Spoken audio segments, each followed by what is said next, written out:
Poprosím na pódium Martina Michalčíka, Rada Kulica.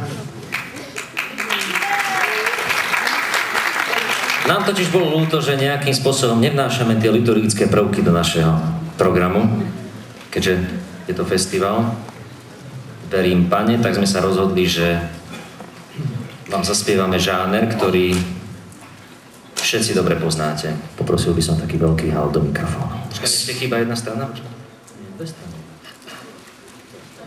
Veľký hal, chrámový. A raz. Pochválen. Dobre.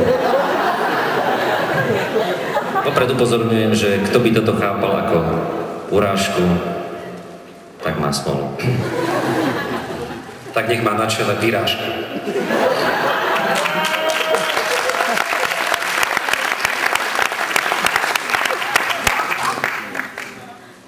Vízia konania sa festivalu Verím Pane v roku 2030 podľa organizátorov MM Show. V tom čase zišli sa organizátori festivalu Verím Pane, aby pripravili jeho ďalší ročník.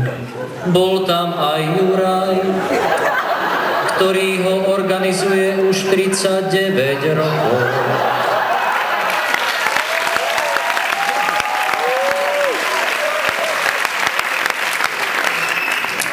Juraj sa ich spýtal, odkiaľ zoberieme peniaze na festival.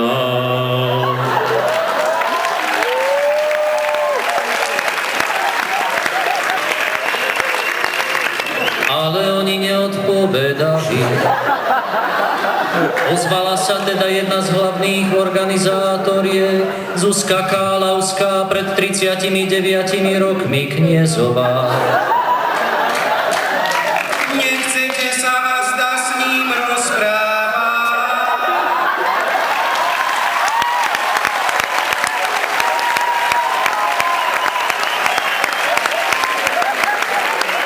Neviete, že má moc zrušiť festival?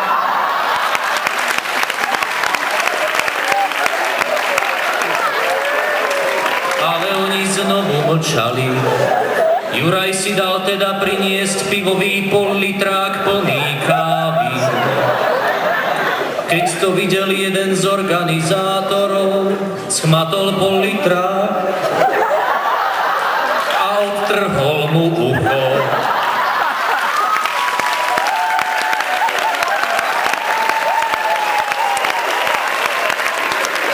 Juraj mu povedal, vráť mi ten pohár, a zda by som nemal vypiť kávu, veď už 3 dni nespím. Juraj teda zobral sekundové lepidlo a prilepil ucho na pohár. Začali radšej uvažovať, ktoré skupiny pozvú na festival. Keďže bolo veľa prihlásených, bolo treba niektorú z kapiel vypustiť z programu. Spýtal sa ich teda ďalší organizátor festivalu, Jožko Šuvada. Chcete, aby som z programu vypustil skupinu Heaven Show?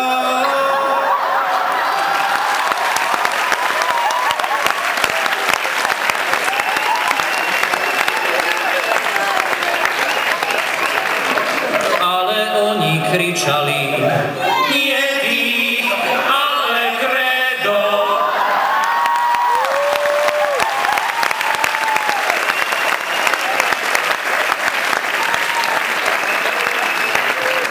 Jožko Šuvada im povedal, Ja na nich hraním nejakú chybu nenapádzam.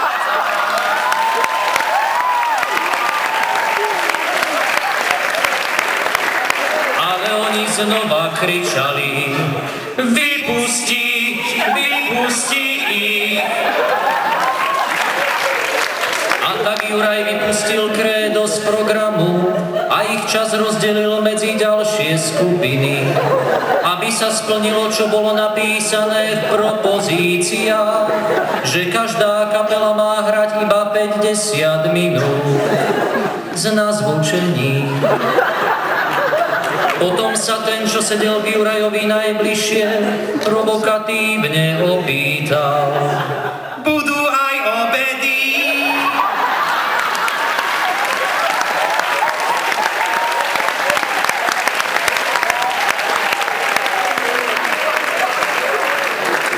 Juraj mu odpovedal: Nemal by som žiadnu stravu pre vás, pokiaľ by mi nebola daná od sponzorov.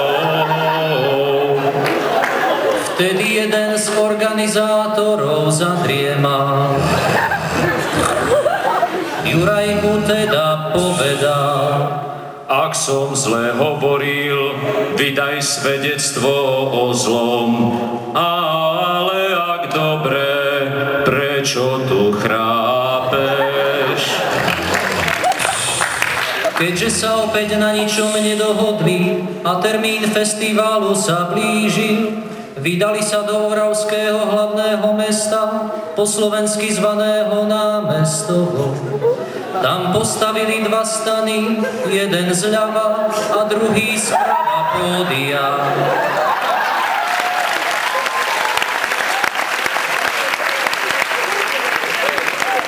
Stál tam aj starý 70-ročný autobus a v ňom rovnako starý zvukár Paolo Prokop.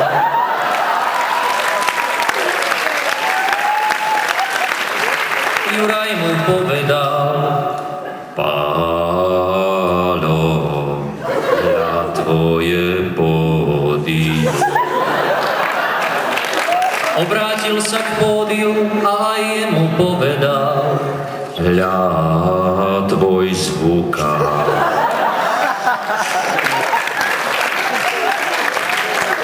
Pódium bolo umiestnené vedľa priehrady, aby sa splnilo, čo bolo napísané, že tam bude pláž a voda.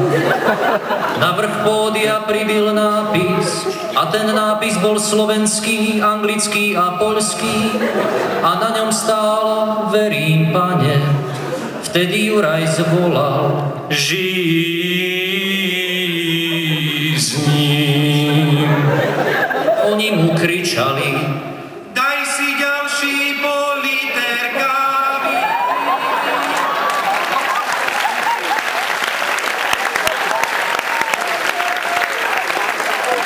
Keď konečne zapojili aparát, nič nefungovalo.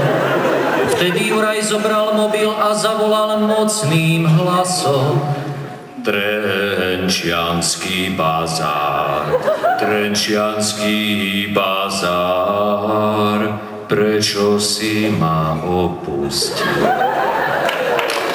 Tí, čo to videli, povedali: Pozrite, ďalší zvukárov volá. Juraj sa im dovolal, ale bazáristi mu povedali: Prídeme, ale iba ak bude hrať Krédo.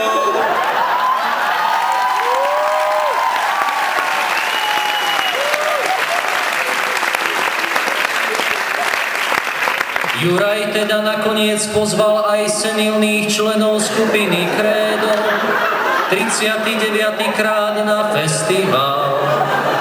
Hneď ako Krédo prišlo na festival, zotmelo sa a od Poľska prišli veľké mraky. Len čo Krédo zahralo prvé tóny horkej čokolády, strecha pódia sa roztrhla na 2 polovice. Keď to Juraj videl, zvolal veľkým hlasom: Dokonané je.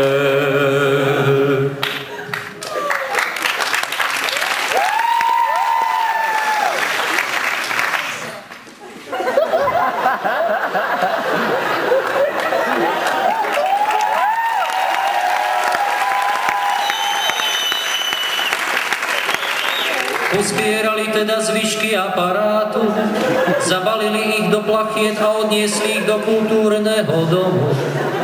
Námestovci, ktorí to videli, vydali o tom svedectvo a ich svedectvo je pravdivé. Oni vedia, že hovoria pravdu, aby ste aj vy verili, že aj keby sa stalo čokoľvek, festival Verím, Pane, tu bude bývať na veky.